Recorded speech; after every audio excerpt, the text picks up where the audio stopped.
tuwape elimu wananchi waelewe kwanza. Manake wananchi, wakulima wetu bado wana ukulima ule wa kizamani. Na waelewe kwa sababu uwekezaji kwenye eneo hili, wawekezaji wapo. Wanaweza kuja kuwekeza, wakalima kisasa, na wananchi wetu pia wakafaidika zaidi. Maana wana hofu kwamba labda akija mwekezaji wao atakuwa hawalimi tena. Mwekezaji atakuwa yuko tayari, atalima kwa mashirikiano yao, lakini kile kitakachopatikana pia watauza kwa yule mwekezaji, kwa maana ya soko litakuwa lipo. Sasa nadhani kitu muhimu sana kwenye eneo hili ni taaluma. Tuendelee kuwapa taaluma wakulima wetu ili wafahamu umuhimu wa uwekezaji kwenye kilimo.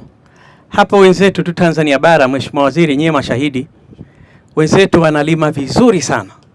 Wanalima kwa mwaka wanalima mara 2 na inawezekana hata mara 3, nategemea na staili ambayo wataitumia. Sisi bado tunalima kwa mwaka mara 1. Najua kwa sababu ya upatikanaji wa maji, lakini naamini tunaweza kulifanyia kazi jambo hili, na kwa utaalamu wa ofisi yako Mheshimiwa Waziri, na sisi tukafika hatua hiyo ambayo wenzetu wamefika. Hakuna kisichowezekana, haya mambo yanawezekana.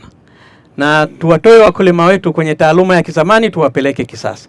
Kama leo tunaweza kulima kisasa, tunaweza kuvuna kisasa, tunaweza kufanya shughuli nyingine kisasa, kwa nini tushindwe kuwasaidia wakulima wetu?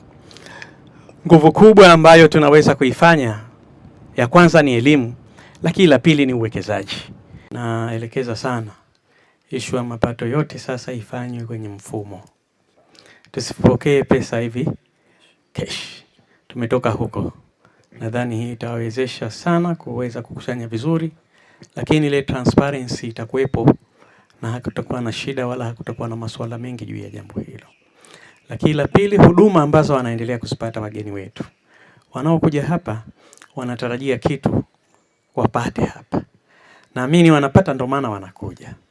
Na kwa hali hii ambayo mmenieleza wataalamu, naamini wataridhika na huduma ambazo wanazipata, lakini lazima tujifunze kwa wenzetu kwenye misitu ama hifadhi hizi ambazo zinaambatana na zinafanana kama hizi duniani, ili tuone vitu gani vinakuwa vivutio kwa watalii wetu, mambo gani wanayapenda, ili na sisi tuyaboreshe, ili hatimaye tuweze kupata wageni wengi ambao wataweza kututembelea kwenye eneo hili.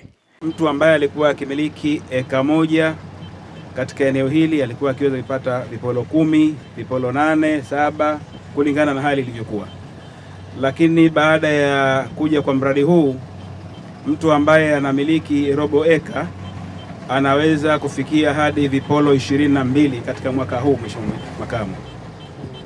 Kwa hiyo kutoka eka 1 na vipolo 10, lakini robo eka sasa hivi wako ambao wameweza kufika vipolo 22.